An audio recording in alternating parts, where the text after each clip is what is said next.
What's your what's your shirt say, Brian? It says Not not left, not right. It's right right, versus right versus wrong. Not gotcha. Sweet. yeah. So, all right, everybody, welcome to the Maximum Libertarian Podcast, powered by the Roanoke Valley Libertarians. Today, we are joined by Pete Barlow. He's running for Congress in the 6th District. Well, he's seeking the nominations from the Democrat Party currently. So, welcome, Pete. How are you doing? Thank you, Brian. Thank you, Dean. I'm doing really well. I'm happy to be here and talking to some folks in the area about issues that matter. I'm excited to get going. How many people are you running against in your party? Yeah, great question. In the current 6th Congressional District, of course, everybody knows about this redistricting push. In the current district, I'm running against Beth Macy and Ken Mitchell, and those are the other two. For the if the referendum goes through, I live in what will be the 7th, and there's a new person, it seems like every day, coming out of Fairfax, but looks like about 7 people at this point running in the 7th district. And then, of course, Rasul, Macy, Perriello, maybe somebody's going to pop out in the 6th district, but in the new drawing of that college district. So Perriello's would be in the 6th district with the redistricting? He would be running in the 6th district out of Charlottesville, because Charlottesville then would be with Roanoke and Harrisonburg and Blacksburg. So, yeah. All right. So let's start off. Introduce yourself to the group here, if you will. Thank you, guys. Yeah, I am a native of the Shenandoah Valley, grew up, born and raised in Rockingham County. I spent my life in public service since I was a young person. I started when I was really young, working in my family's cabinet shop here in the Bridgewater area, mill cabinet shop, and then went and worked on beef and poultry farms throughout my childhood and early adulthood, and then worked on some construction crews, then went to college and graduate school at Bridgewater College, JMU, and then got my second master's at UVA not too long ago in nursing. Since then, I've been working in public service, went to the Peace Corps, came back, was working in the U.S. Fish and Wildlife Service with Republicans and Democrats, just trying to protect our public lands and our fishing and hunting heritage. And then changed over, was working at FEMA until last year when I lost my job because of this administration, their policy changes. But we were just doing common sense work. We were trying to build back better after natural disasters, make sure that we build up to codes and standards that are required, and incentivize austere communities around the U.S. to be able to build back so their house doesn't blow down again. It's just good common sense work that we were doing, and it was treated like waste, fraud, and abuse like everything else in the government these days. And I lost my job along with a lot of good friends who've been traumatized. Okay. We'll start off with the first question. I'd like to know since the big topic in the news right now is Iran, and things to that nature, how are you going to hold? Because whenever you see right now, the Democrats are not in power and it's a Republican president, we're all jumping up in arms. My gosh, he's a fascist. He's this, he's that. If it was Biden, same thing. But it's from the other side. How are you going to break through so we actually have, since a declaration of war has not been called on none of our wars since World War II. Well, how are you going to bring back? It seems like Congress has just allowed the president to run rap shot, if that's the right word, across the world. What would you do? You're exactly right, Brian. I think, and this didn't just start with Trump in this time. I mean, we've seen this. It started back with Bosnia Herzegovina. We went into the early Kuwaiti conflict, then Iraq, Afghanistan. We've seen this building up, this this ceding of Article 1 authority from Congress to the executive. It's happened over the course of 25 to 30 years. Of course, this is the most egregious example of going into a place without any plan, without any authorization. And the AUMF has to be ratified. You know, a lot of Democrats, I got to give Tim Kaine in Virginia credit, because he was pushing for to really put some holds on this administration for a couple months prior to this invasion of Iran. And now we see ourselves in a conflict that who knows how long it's going to last. I was listening to something the other day.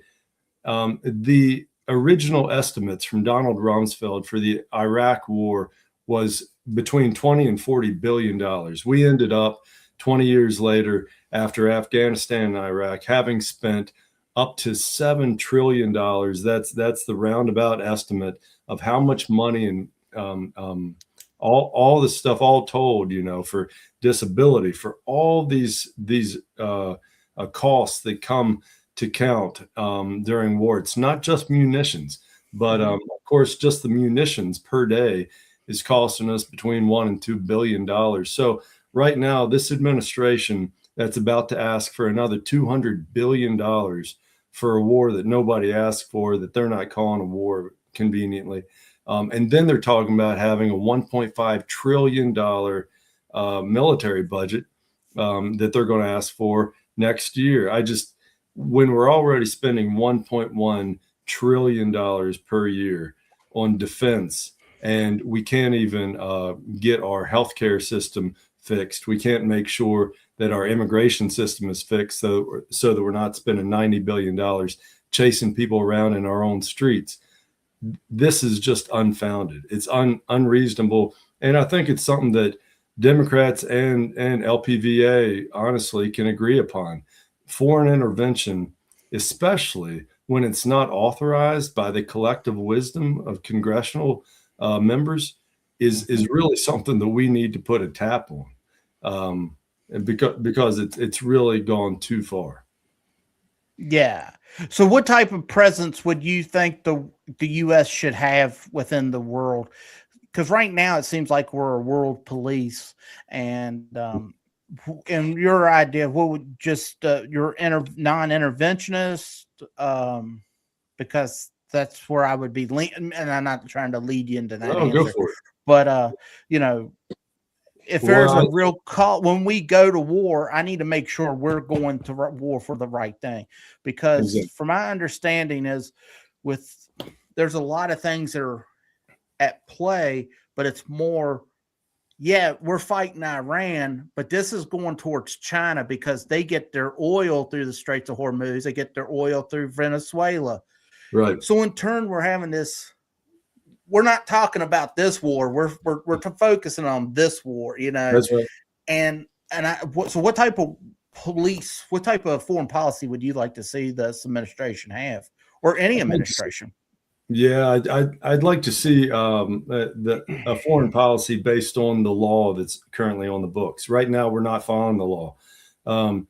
If there is an imminent threat of injury to people in the United States, to our economy in a real way, well, let's see a justification of that, validate that with multiple checks and balances in our three-tiered system of government, and move on that if we need to. But right now, to have a unilateral executive branch making decisions that are not founded in anything. They didn't even try to justify it this time. You know, weapons of mass destruction were the excuse back in 2003. Well, they didn't even try to justify it this time, because they knew they didn't have to, because we've slipped that far. We're frogs in a frying pan. So I think the interventionist, if we're going to have any intervention in foreign conflicts, it needs to be things that are justified, and that we have multiple branches of government coming together to agree upon. But right now, one branch of government, that's why we set up our government in this way, because that's not collective wisdom. Right. So I got a question right off the hand. Yes, sir. I'm a former Democrat before I started the LP in 2008.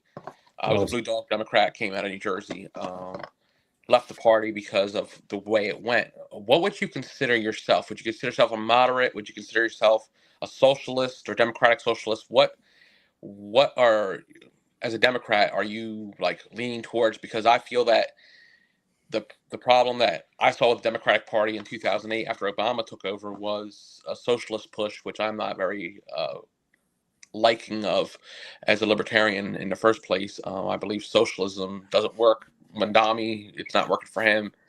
Anybody's been trying it, never worked. But what are you doing at? What are some of your top things that you are going to push running for Congress? Well, and this is the problem with the labels, but I mean, we have to have them because we have to categorize ourselves so that we can run for something, right? But when I, like, for instance, I say pretty radical things, radical in common parlance. I think that we should abolish ICE. I mean, we've abolished a lot of agencies in the government before. Why not abolish the one agency that's causing mayhem in our streets right now and really vilifying a large group of people who are just doing their jobs here? It's not their fault that we have a broken immigration system. So I say stuff like that sounds really progressive in some ways. But then on the other hand, I think we need to get out here and talk to farmers about real solutions for rural prosperity. Build back that big tent we're always talking so much about. And we could be doing stuff right now to make sure we have local beef and dairy processing centers in Western Virginia so that we keep all that wealth and prosperity here. But instead, we're not. So when you ask me if I'm socialist or not, I think we should have rural cooperatives. We have poultry co-ops right up the road that are doing really good work, and they're collectively owned. Back in the day, the Anti-American Activities Committee in Congress called that socialism. I don't call that socialism. I just call that good fiscal business partnerships, But so that's why I get. Oh, go ahead. I'm sorry. You would say, libertarians, we want to get rid of a lot of government agencies too. So I mean, we do believe in a lot of the same things there. That's some of the things: criminal justice, things like LGBTQ. And I like how you do the farms, because there actually is somebody running in the 9th that's a Democrat that I've been in contact with, because she's helping try to save a school down here in Bedford County, Joy Powers. Joy's great. And you guys sound like, when it comes to the farming stuff, the rural farming stuff, you guys sound like you're in the same boat. And I like that I respect that part of like what you guys are trying to do, unlike some of the people that run on just this crazy agenda of healthcare for all and all the stuff that Bernie Sanders spits out and AOC. And they're just people I don't like or respect. I mean, maybe this is our dividing line, because I do think that when you look at the overhead that we'd be spending on a healthcare for all, we would be spending much less money for the middleman and for our pharmaceuticals. Our pharmaceuticals are raking us over the coals right now, and healthcare for all would actually be a better joint collective bargaining system than the one that we currently have right now. When I was in the federal government, that's one of the best healthcare systems you can have as an employee. Well, I would still have to sift through 500 or 600 different versions of healthcare coverage, deductibles, premiums, all these things, figuring out where I can, where somebody can get their dialysis versus, like, some of these things would be so much cheaper for us overall and for the American taxpayer if we just collectively bargained as a country, instead of letting all of these different HMOs and different providers, game the system. So that might be somewhere where we could have a lively conversation. The other thing, and I'd love to hear your perspective on that, Dean. The other thing is, I've heard a lot of people, libertarians, and tell me what y'all think about this, but I feel like Medicaid is something that is beneficial because it's low overhead And preventative health care, as a trained nurse, I can tell you that preventative health care is pennies on the dollar for overall health fitness. So if we don't, we're going to have to pay for our poorest citizens to get health care one way or the other. Do we want to give them preventative health care for pennies on the dollar? Or do we want to wait until they have health care exacerbations and go to the hospital needing intubation and an ICU visit? I would rather give people preventative health care. There's 31,000 people in the 6th Congressional District alone who are going to be thrown off their health care, off of Medicaid, after everything goes through in November after the midterms.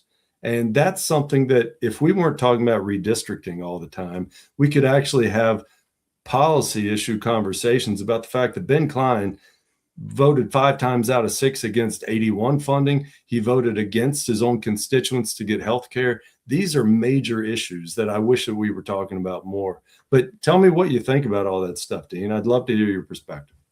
Well, my perspective, obviously, I think with healthcare, it needs to be preventive. I did fire and EMS for 23 years, so I understand the nurse fire and EMS thing. I understand that side of things. I think there is too much overhang with pharmaceutical companies. But I think, and the Republicans get paid for that. I'm not saying that that's a good idea. Like a Medicaid, I personally, with situations I have, am on Medicaid. So I agree. Like, I know there's a need for it, right? I don't make enough money that they want to be on a regular health care plan. So I understand that. And I think it's needed for a social safety net for people that actually need it. But we also have to be who's paying for this health care, who's paying for all this, and we can't just keep running up the federal debt, the clock, keep running it up with money because we want to keep spending on things. We need to start reducing things and maybe get to a single payer type place where capitalism kind of runs how it does, and not in the capitalism in the sense of what the Republicans are doing, because technically what they're doing is raising it so high that they're trying to make it socialism also. So right. You can look at it 2 ways that way, and that's how I see things. I think there just needs to be a better overall plan for everything, and the cost needs to be lower. I mean, because we all know everything that deals with medical is expensive, too expensive. I totally agree with you. We have a predatory system right now, and look at Social Security. If we raised the taxable income threshold on Social Security, that would be solvent. If we raised it to $450,000 of income, that would be solvent for the next 50 years or 150 years, something like that. Well, right now, the taxable threshold is set at such a low basis that it's a tax on the poor, and the billionaires are getting away with murder. Elon Musk hit his taxable threshold for Social Security 15 minutes into the new year.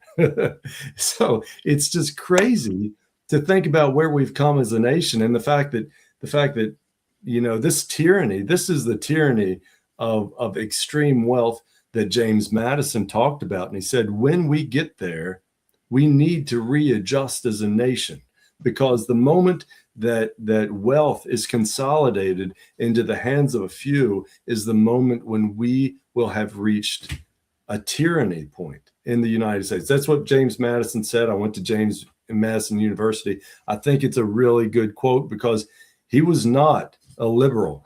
He was just somebody who thought practically. He would probably consider himself a libertarian these days, but I really think that he said a lot of good stuff, and that's one of them. So, I totally agree with you, Dean, that there is a lot of waste throughout the government. But when you think about it, it's government politics is all about incremental progress, right? I mean, we're not going to change anything overnight, but if we could change one thing. We lost 6 F-15 fighters the first day of this war. That's $540 million that went into the ocean on day 1 of this conflict. And if we got all those 31,000 people I talked about in the 6th district Medicaid for a whole year, that's $150 million. So I just think we got to think about where our priorities are. And I know that there's a lot of waste everywhere, but if we're going to start somewhere, let's take care of all that military spending. I'm gonna let Brian get a question in because I'm sure my next question, if he doesn't hit it before I do, will be a debatable topic. So I'm gonna let Brian take the question. Okay. No, well, I just to follow up with y'all were talking about the health care. What regulations would you remove? Because a lot of regulations and paperwork raise the cost of it. There was a doctor he moved to Tennessee. He used to come to the RVL meetings, and he quit taking, and you had to pay out of pocket because it was cheaper. And when you see the paperwork for like an EKG and things of that nature, yes, it might be a $600 bill or whatever, but it would be cheaper than what your insurance is. So is there regulations that you will remove? Because and also I'll try to fill in a whole bunch so you'll have to forget about it. There's a guy that I know who does holistic stuff and he like colloidal silver, things to that, different vitamins, different supplements to treat people. The VA was going to chop off a toe of a coworker because it swelled up. They said, well, we can't fix it. We're going to just have to remove your toe. He went to this gentleman. He saved his toe. We can't tell people, hey, go up here because he can give you the colloidal silver. He'll give you the supplements because it's against the law. Yeah. And I think that's very, very bad policy. And currently he got in trouble because the FDA said that whoever went in undercover said that my wife has lung cancer. He said, here's what you could use to treat it. And they said, you're treating it like it's a doctor. I've seen this guy's work. And I know it's helped. What regulations, or is there any regulations to remove? Because that's going to lower costs too. Because I don't feel that the government's going to give me the best bang for my buck. Right. Well, I remember you talking about that at the Libertarian Convention in Waynesboro. And still, you know more about that than I do. I just know, coming from nursing school, getting a capstone in like making sure that you take care of your chemo drugs well, because they are carcinogenic. You know, handling all these substances can cause illness. I think everything is based on randomized control trials and evidence-based practice. And of course, everybody has a study these days that they'll look up to refute anybody else if they want to argue about it, because the internet's full of stuff everywhere. So I would just say that overall, I really think that we need to have collective wisdom of the science community. A lot of the stuff that's going on at HHS with RFK is really egregious. I think that RFK has gone really too far. I mean, I agree with things like getting rid of unnecessary food dyes and things in children's school lunches, and making sure that we don't regulate 2% milk in every school lunch. If a kid wants to drink 3% milk, let them go for it. And I think there's a lot of good stuff about that. My wife and I get raw milk right down the road.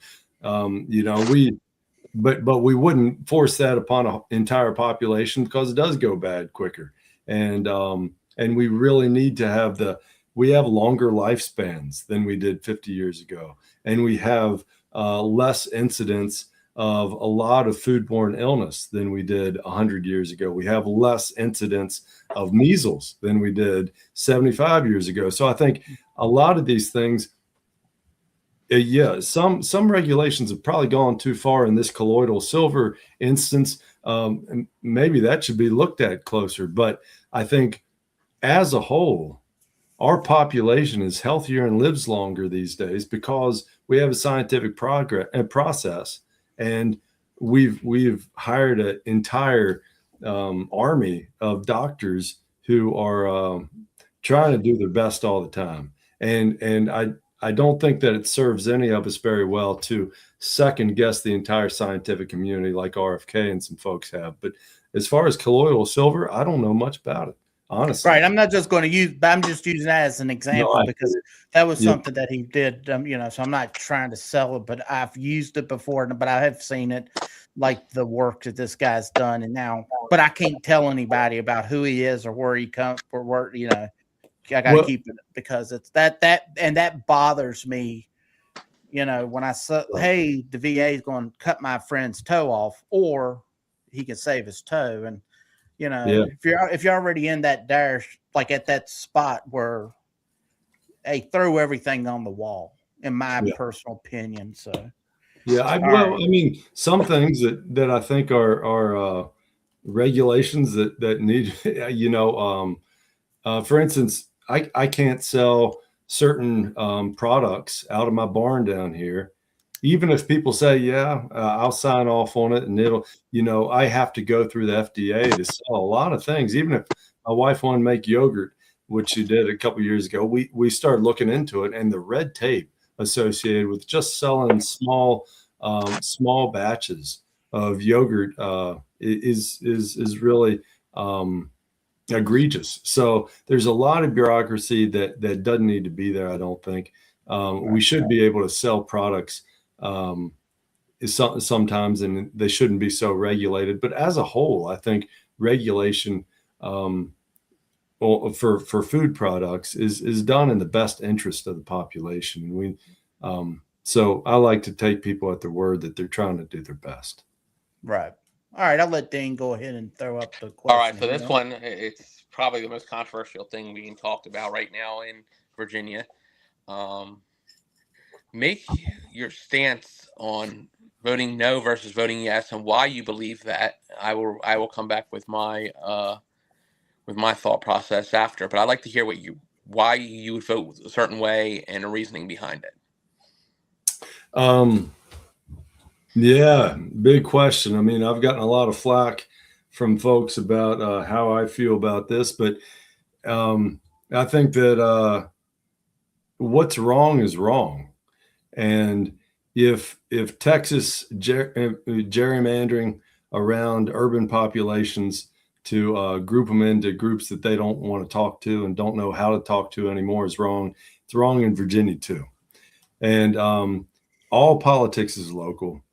We're talking about local representatives. We're not talking about Trump in the 6th Congressional District. We're talking about Ben Cline and the fact that he might be a Trump sycophant. He might not be doing his job, but it's about Ben Cline. And we're not talking about Trump here. And I think that we are setting a bad precedent if we pass a mid-decade referendum to gerrymander around our neighbors. And B, we're doing three things simultaneously. We're saying our candidates are no good, our messaging isn't a winning message, and our neighbors will never change. And I think all three things are wrong. I think I'm the candidate who could win in the 6th Congressional District. I think that the Democratic message, we're the people who brought farm electrification and post offices and rural health care. Like we're the party that could be talking about that stuff now. And I've got a lot of neighbors who really moved over to the Democratic side and voted for Spanberger because they realized Winston Earl Sears was not going to serve their best interests. And we're just throwing all that progress away. And so I'd say vote. I'm saying that I'm going to vote no. I'm not going to tell people how to vote. I'm tired of politicians on both sides doing their little sound bites and telling people what to do. People can think for themselves, and they know how they feel. If their entire existence is subsumed with fear of Trump, and they're not thinking about their local community and how we can actually reach reconciliation and get along again, okay, go for it. But I'm just saying that for me and my household, that's what we're going to do. And that's exactly how I feel about it. And you brought up locality. I might make the argument too, and that's where I think you're different than the socialist wing of your party, because they're the ones that are pushing the vote yes and are doing it because Trump. Well, this is a Virginia issue. This isn't a national issue. Yes, other states have gerrymandered, but that's not our problem. That's a problem for their states, not our state. I think it's as fair as it's going to be right now at 6-5. The Democrats have have one more seat than Republicans. I think the voters have that ability to make that decision, and I think it's more localized. And I think there's no reason to vote yes. I think it's very misleading. A lot of the stuff they put out, it's going to confuse a lot of older people, because they're like, well, it's fair. And let's be honest, this temporary thing is a joke, because what's going to happen is if they get to 10-1, they're going to make a law so that they always will be 10-1, and it'll never go back to being somewhat fair. So. And on the governor, I'm not a big fan of her. She ran I listened to her. She ran as a moderate, and she's totally the opposite of what she said she is. So, well, I would just say, as far as your socialist point, maybe it's extremist, but I don't think it's socialist. It's not an economic thing, and the economics of socialism. I think there's a lot of there's some validity to that. We were talking about the rural co-ops and things like that. So I don't think that I wouldn't call it a socialist thing, because that's just a label when it's not about economics. I'd call it, just wrong-headed, because people are, at the end of the day, it's all about neighbors. And I've, maybe a lot of people call me naive, but I've grown up in this valley. I've spent my whole life here, and I know that there's good people here, but everybody at the end of the day wants to be respected and wants to be in community. And you're disrespecting people, and you're taking their community away, and you're splitting the biggest agricultural counties in the state into 4 different congressional districts. And then you're telling me that somebody up in Eastern Fairfax or Reston is going to be able to tell me in Augusta what's best for this community. And I just think that's the craziest thing I've heard. I know that Ben Klein's not doing his job. It's not like it's going to be worse than him, but I'm telling you that we could win without doing this. And it's not my fault we haven't had viable candidates in the past, but I'm telling you that I could be. And it's just unfortunate I'm sorry to interrupt, but it's just unfortunate that for the last 3 months, we've used up really, really valuable airtime talking about this referendum and how to gerrymander, instead of the Democratic Party never paid one scintilla to do a poll or to support a candidate in Western Virginia, but they found $30 million to try to gerrymander the state. And I think that really says a lot about a party when they're able to find the money to draw lines around people, but they're not going to actually invest in the candidates who are here and who could win fairly. Yeah, so. I agree. I'm looking at, if I was in the 6th district, listening to what you say, we don't agree on everything. I think there's a lot of things, farms, things like that I agree with. Some of the medical things. That's what I always look for when I'm looking. If there's no libertarian, I'm looking for someone that has the closest aligned values. You don't speak like a normal Democrat. You're more like a blue dog Democrat in the way that I was before I changed to the Libertarian Party, where I agree with some things, but there was a lot of things I didn't agree with the way the party was going. And that, you're right. It's Bedford County split in this too. Like, they'll split the 9th and I think the 6th too, or something of that matter on Route 460. Like, right. If they come to new maps, it's a big mess, and and even if it does pass or something, it shouldn't be allowed to affect this election. That's the biggest problem I think I have with the whole thing as a whole. I think that's a really good point. It's kind of like the SAVE Act.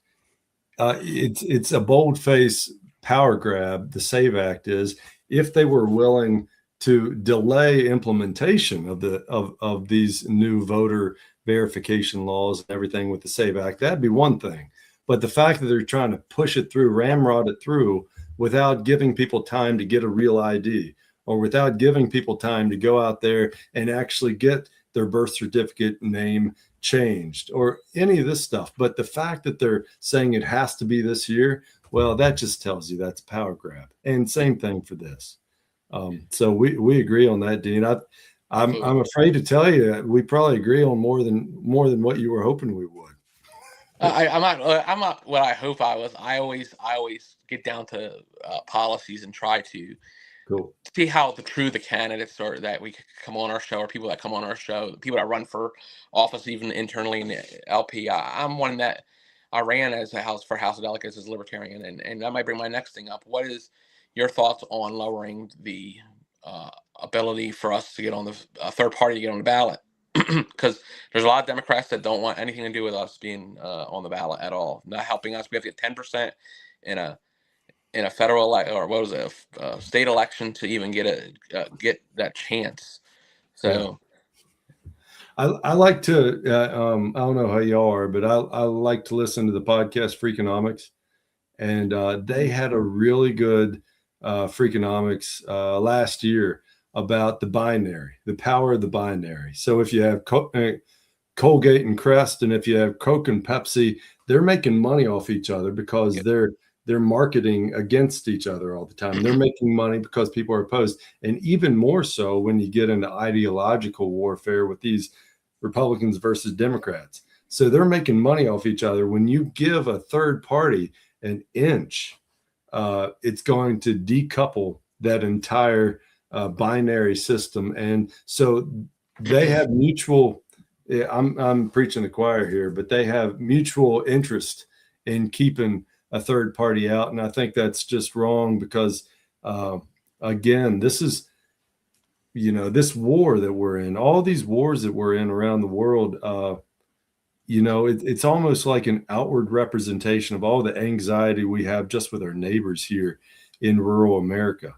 And the fact that we're not talking to each other as Americans. So instead, it's like two parents who can't get along. Well, all their friends are going to feel it because they're going to start picking fights with everybody else because they can't get over their personal problems. And I don't know. I mean, that might be a simplification, but still, it's really problematic. And I think we should allow as much room as we can for a third party.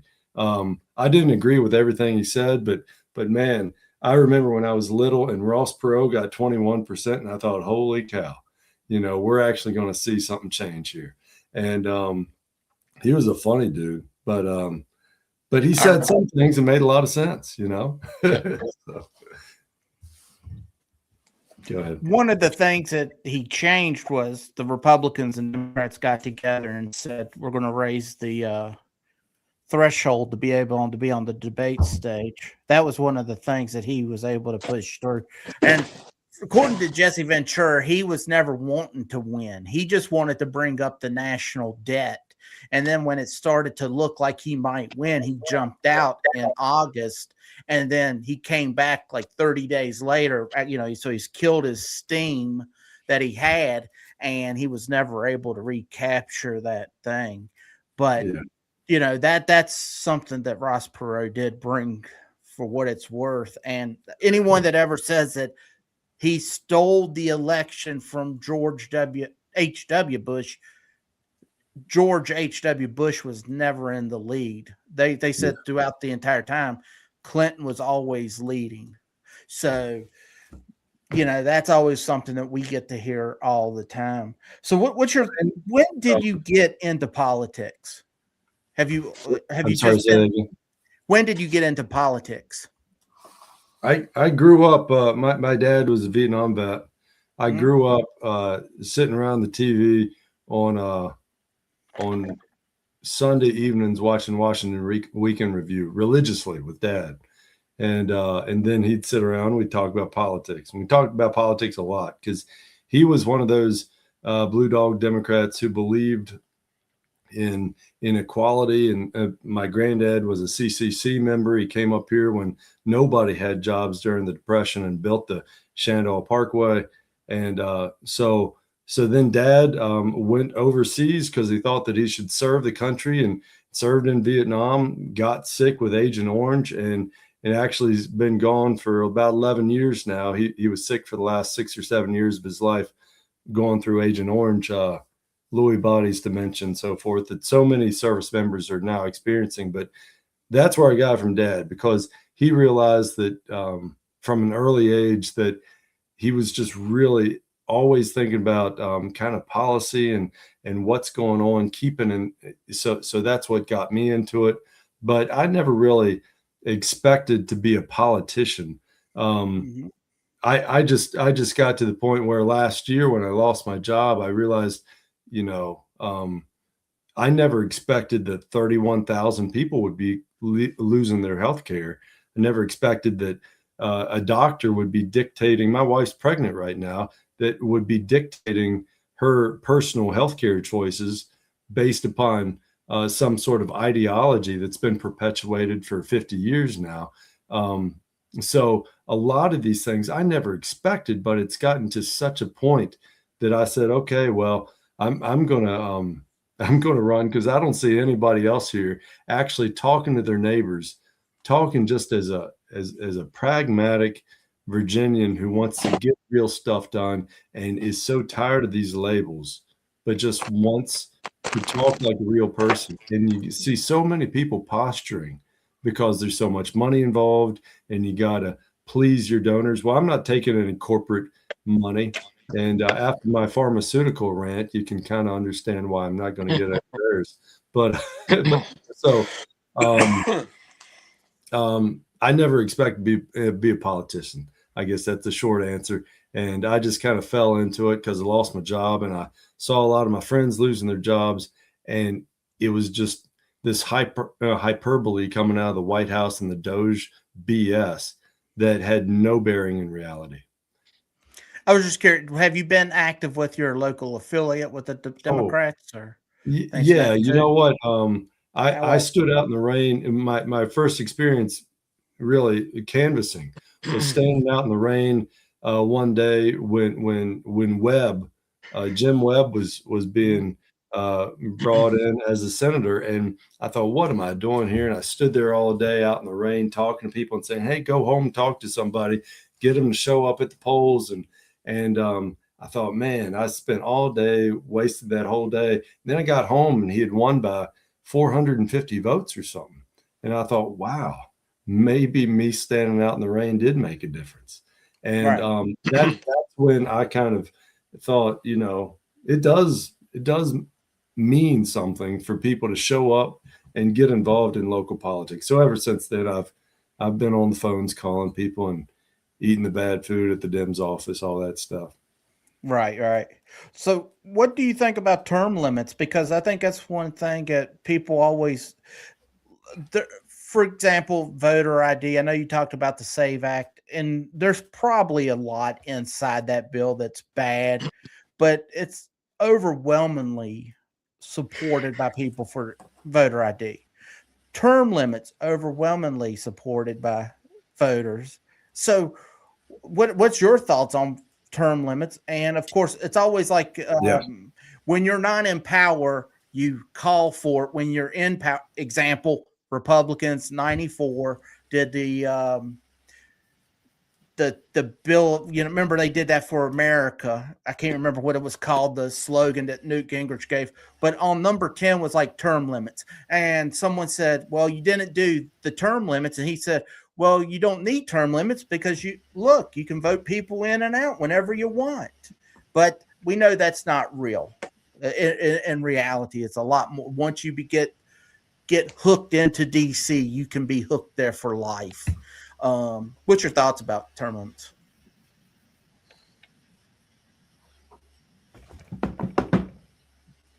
Did you get that? Have, and tell me if my video cracks up a little. Sorry. I'm going to go off camera real quick. Can you hear me now? All right. Yeah, we can hear you. Okay. Well, I will tell you, I have signed on with 50 other congressional members from around the country onto the Take Back Congress PAC. And what it is this group of individuals who signed on to a pledge. And we've all said we're going to stand up for 5 things if and when we get to Congress, all 50 of us. So one person can't make a big difference.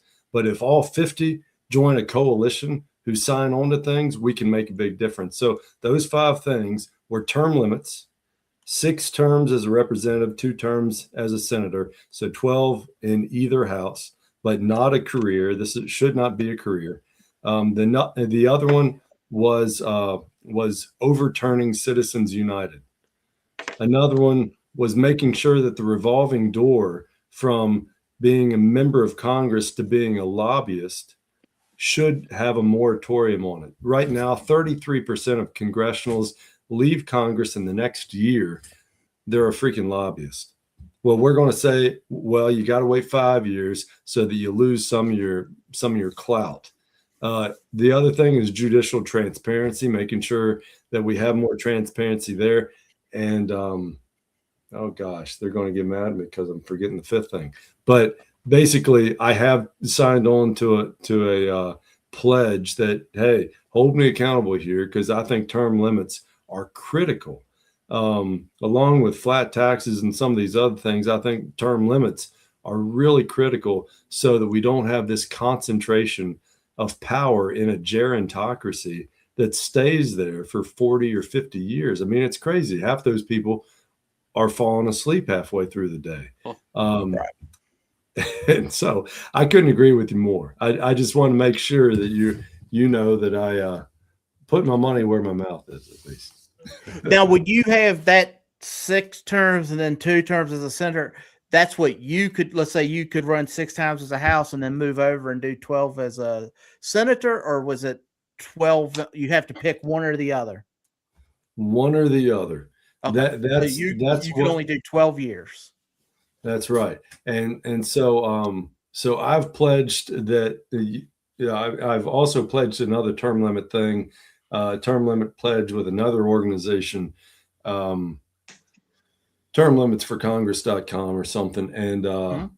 And they say, well, you don't have to self-impose it because, and I said, no, I think that it should be self-imposed. I mean, if it's not going to start with us, where does it start? So, but they say you got to build a coalition and it might take more than 12 years. But I think, well, if you can't get it done in 12 years, you're no good anyway. So go find somebody else to do that job. Right. What's one of the, I know you've talked about immigration on a couple times.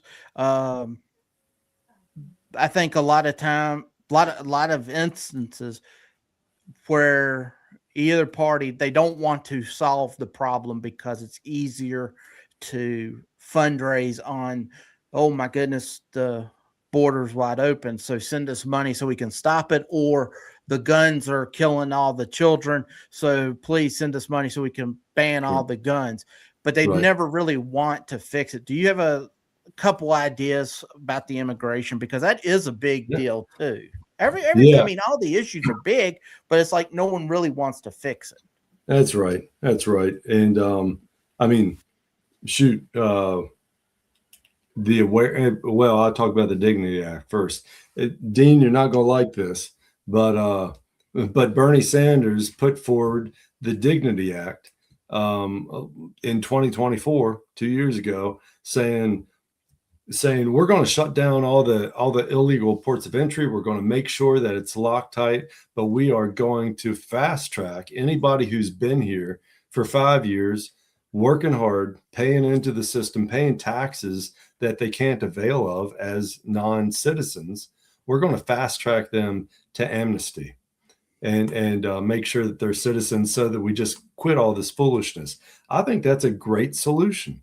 I think if somebody's been here for a certain number of years, they haven't broken the law, they've been paying taxes, and they can demonstrate all that, then by all means, stop with all this costly enforcement. It costs something like $300 million to send 40 immigrants back to Honduras back in January. That's crazy. That's so much waste. You want to talk about waste, fraud, and abuse. So that's one thing that I think that's a great solution. It's sitting there. It's waiting to be ratified. And we need Democrats and Republicans to wake the freak up and just sign that kind of stuff and get over this so that we can talk about stuff that really matters. Well, I actually agree with that. I think as long as you're a legal immigrant, it's fine. Go the right route. Don't try to come here illegally. That's just my back on that. But what would the other thing I would ask you is Second Amendment? What's your stance on gun rights? I'm a lifelong hunter. I got six or eight guns down the basement. I think that I think people should not have it should be unencumbered as far as having access to a firearm that performs a function other than killing somebody.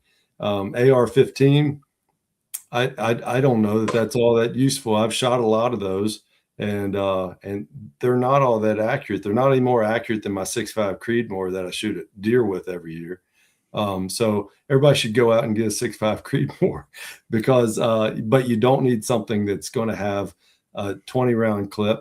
You don't need to have these bump stocks. But you also don't need a governor of Virginia putting a $500 tax on suppressors. That's freaking ridiculous. I mean, not only is it ridiculous when you think about I've got friends who are ear, nose, and throat doctors who say that's for your hearing, dude. You don't want to piss off your neighbors and you don't want to lose your hearing, and suppressors are good for that. It's not like I've looked at the primary literature on this because I wanted to find out for myself and make sure that I wasn't full of crap. I went and looked it up, and there's not a high preponderance of mass crimes being perpetrated with people with suppressors. Suppressors aren't affiliated with crimes. It's just something to poke the eye of somebody that you disagree with because you can't actually get real policy through. And so I think that they really need to think about that in Richmond before they go off pissing off all the gun owners in the state, because a lot of those gun owners are Democrats or independents that they need. So that's a long-winded answer. That's a good answer. My biggest thing is like there's someone that's the stupid one that they just passed that you can't leave your gun in your car without it being locked up. Like it's like a double-edged sword. The way I look at it, if you don't have a concealed carry permit, you put that gun in a locked glove box or a locked center console, you're now committed a crime. But if you leave it like out underneath of something, you're committing a crime too. So it's like a double-edged sword. I just don't understand why they think that's okay, or if your gun's ever been modified, that it's now an issue, or it's more than 10 bullets in a clip, it's an issue. There's just certain things that, kind of make no sense other than what you were saying, poking a bear to piss off other people. And that's what I think is going on with the way they wrote those bills. It just, it makes me sick to hear that. And, honestly, the sheriff where I live in my county ain't gonna enforce any of those, so because it's a Second Amendment infringement. So yeah. Well, it's unfortunate. I think Democrats and Republicans need to start focusing on the policies that are actually going to affect people's daily lives instead of just trying to exercise gamesmanship over these hot button issues. And I think about school shootings. Well, if they had a proper security system where you walk in one door and get scanned by a metal detector, which is not against the rules, it doesn't infringe on people. You go to airports and every other place, you have to go walk through those. That's right. That keeps everything from going haywire. The students walk through, the teachers, the people that come in. You've solved the whole mass shooting at guns at a school just by putting some security measures in. And a lot of that's local government being stupid too. But well, that's I mean, I'd love to hear your solution for this, but it seems like when schools are already underfunded and teachers are already not getting paid enough, we don't have buses being maintained. A lot of students don't have good transportation to get to school. I just don't know that it makes sense to say, hey, Clifton Forge, hey, Craigsville, hey, Burton, you got to put a metal detector that costs what, $1,500 at every entrance to your school. I just don't think that seems feasible. So you don't have every entrance to your school. You lock down every entrance to the school except for one. You can do that. I mean, fire marshal's gonna blow you up for that. No, they wouldn't blow you because in the fire service, if you leave them unlocked, like you'd have to have an access card. You have to have an access card or whatever to get in. But getting out, you can get out. That's the only thing that fire marshal cares, that you can get out of the building. Getting into the building has nothing to do with at the fire service. So that wouldn't work. Like it would work that way. If you had everybody enter one way, you can get out any way you want to. But if they upped the security process, you would have less shootings in schools, guns getting into schools. Well, I remember getting on a plane before 9/11, and man,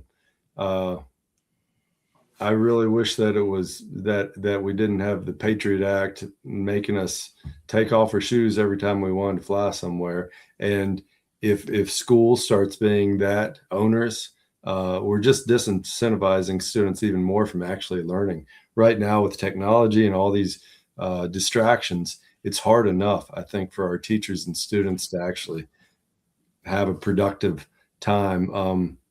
I don't know, but that'll have to be something that I'll think about, because I haven't really thought through that whole process. So I just think about it as the aspect of they blame it all on gun owners, and it's not the correct way to come at somebody, saying the gun owner is the reason why these shootings are happening, when it's really mental illness. And that's also a thing that I'm very big on is, mental illness needs to be taken care of for firefighters, nurses, doctors, military, you name it. Yeah. I mean, I used to serve on the community services board in Harrisonburg, Rockingham. I served 2 terms on there, and you're exactly right. Public funding for mental health problems or substance abuse is really in dire straits. So I definitely think that there are things that we need to address, but at the same time, I'll just reiterate that I do feel like assault rifles, those Armalites 15s and 243s. It's not necessary for a civilian population to have such ready access to some of those weapons. So I really do. I love being able to hunt, love being able to get outside, but I just don't know about some of those weapons that that don't really serve any use other than being able to pop off a mindset of tyranny. If the government decided to try to come after everybody and take away things, that they're doing their due service, having those weapons to fight against the weapons that those people have to take our liberties away from us. So I think that's one of the reasons it's there's a lot of disagreement, because you have a lot of these people that are really strong belief that if the government comes after us, we need to have an AR-15 combat their AR-15, or their police state where they have tanks where they can send in for stupid things and shake people down that haven't even done anything wrong. Well, it's like I told a neighbor of mine. We were having this same discussion one night, and I'm sure that you've heard this pushback, and I'd like to hear your perspective. But he said, I want to have my AR-15 because, I want to be ready if a tyrannical government comes and tries to take what I have. And I said, I really think that you should sell your AR-15 if you're worried about that, and put a down payment on a drone, because we're living in an asymmetrical warfare situation right now. The government's not going to be held at bay by an AR-15. That's something that can only hurt you or your neighbor if something goes down. So I just don't know that stands up anymore. I mean, get yourself a drone if you're really that worried about it, but it's not going to do any good to have an AR-15. I mean, I'm just going from what I hear too, is I don't, my beliefs totally on that is self-defense gun, a 9mm or something like that is fine. But I know a lot of people out in the county I live in, they are big time, carry all types, and have that mindset. So it's I know you're walking a fine line, but at least you're not, let's take all the guns away. I'm happy about that. Yeah. I know. I've got a lot of good friends who would think, well, you're crazy if you're going to take if you think that we should have encumber people's access to AR-15s. But I just kind of feel like it's not the best gun to have if you want to go deer hunting. And are you really scared of your neighbors that bad? And maybe we should address why people are so scared of their neighbors if they are. Why is there so much need in our communities that perpetuates people being afraid that they're going to be robbed. I mean, if people are robbing, there's some need in your community. So anyways, I hear it. We could go on and on. I know that this is a hot button issue. What do you think, Brandon? When it comes to guns, I'm 100%. You don't infringe on people's rights. I don't mind people having AR-15s or assault rifles. They don't. I think there's more of an issue with the mental health that we don't seem to ever address than it is with the guns, because you can take the guns away, but if you don't have if the kid or whoever is doing the act of violence, they'll do it some other way. They've done it. If you look in when Sandy Hook went down in China, there was a guy went crazy and stabbed a whole bunch of kids same day. So it was no difference. It was just a different tool that was killing the individual or harming the individual. So I would never go forward with anything of banning or stopping. Now, I want to be, that being said, this would be another question that I would have for you. Should you be able to buy it at IGA? What's that?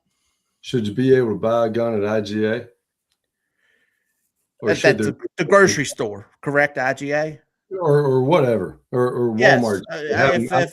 It's a retail store. Why wouldn't I be able to? Why wouldn't they? Well, I'm just wondering if there should be a waiting period, if there should be a due process for validating the people are,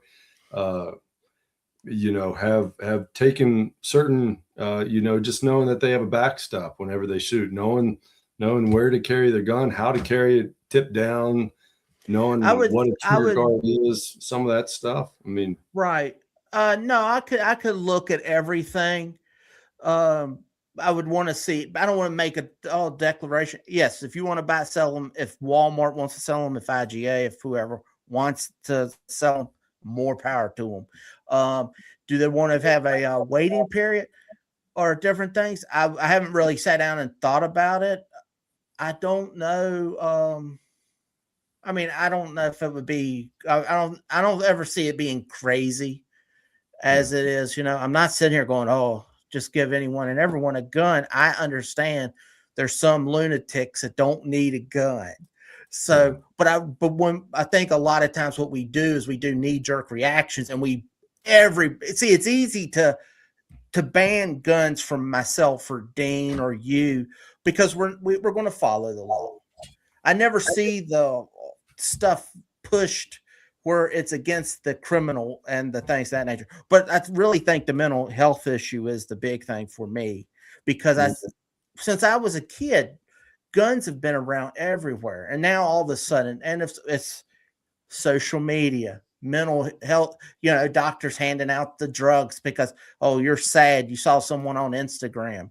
There's a lot to the food, what they're eating, how they're working out, things. There's so much to it that I mean, you would not be able just to sit down and go, okay, we're going to have here's one size fit all, because, because my final question for me, I know we've went over 100 hour.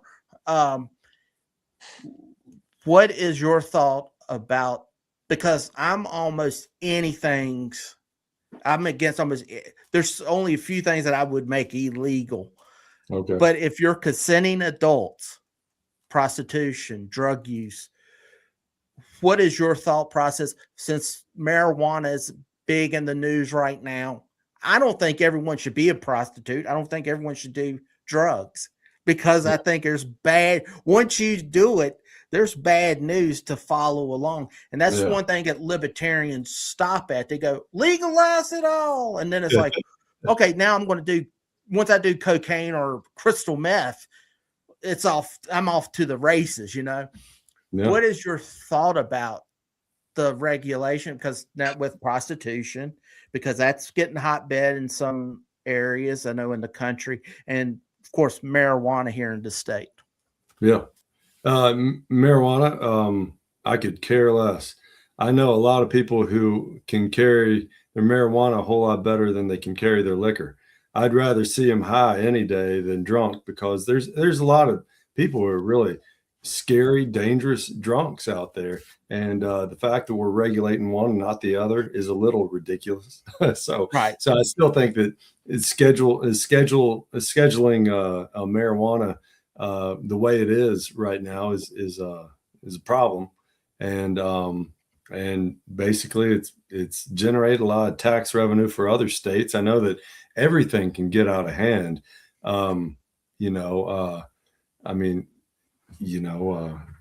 Botox is getting out of hand at Christy Gnome's house. So, there's crazy stuff going on, but I jest, but all I mean is I don't think there's a problem with that.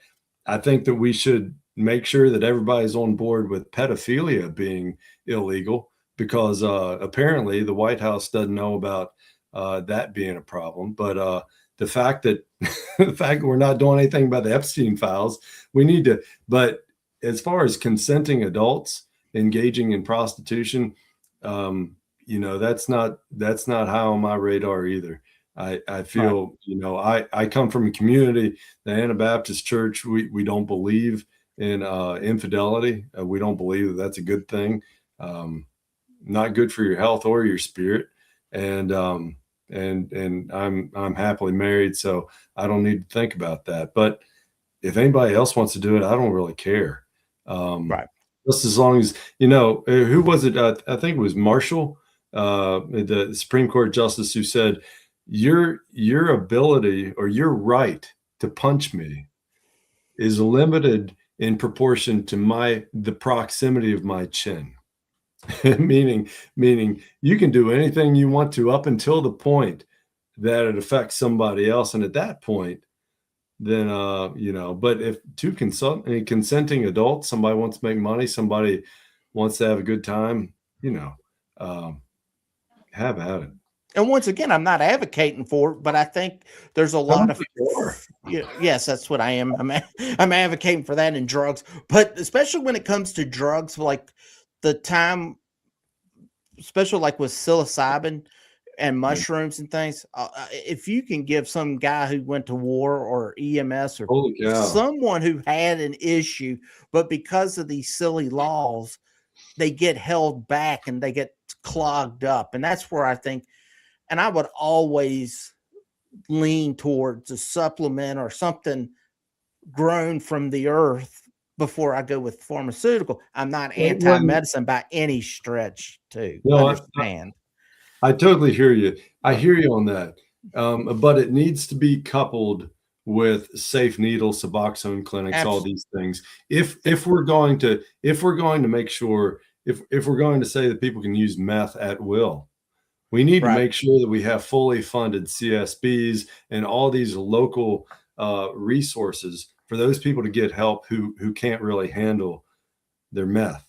So, I mean, like if we're going to be more lax on opiates, we need to make sure, and I don't think that you can really. I mean, that's really a situation that is, devastating to Appalachia and southwestern Virginia. So, some of those things I really do think that people should take into account the addictive proclivity that the population has for it, and really take that into account. But as far as I know, some of these non-addictive, just good time drugs that people like to have, like weed, I don't know that there's any pharmacological reason to be limiting that. And there's a fiscal case to be made for making more available. You said one thing, kind of what the Libertarian Party believes, you can do what you want with your body and your property as long as you hurt no one else or steal their property or steal their stuff. So it's the same concept as so we discussed. You just had hit it on a different way. So look there, we found out during this hour that we agree on more than we thought on personal rights and liberties, and on the fact that Dean might like Bernie Sanders more than he thinks he does. Yeah, we know he does. Real quick, just like Brian, look in Brian's rear of him, he has that war thing with AOC on it. Oh yeah, it's about the same difference. Real quick, can you give where can people find you at and get information about you and your campaign? Yeah, thank you very much. Pete-Barlow.com. Would love for people to go there. Just check out my website, check out some of my writing. You can see that I'm legit. I've been here for a long time. I really practice what I preach and believe in service to the community in multiple ways. And I'm a person of faith. I do believe that, in the fact that we need to have a moral grounding, and mine is in the Christian tradition. And I really think that it's important to get out there and talk legitimately about the fact that, what's going on is not a representation. What's going on in today's politics between with the executive branch in particular is not a representation of the values that I've grown up with, or that most of us have grown up with. So just really appreciate you guys having me on, taking all this time late at night. And when are you going to be showing this? When are you going to put this on YouTube or something, Brian? It's on YouTube right now. It's going through the RVL's Wet YouTube channel and Maximum Libertarian, and it's going through X, and then I'll put it up on Facebook and Rumble. So awesome.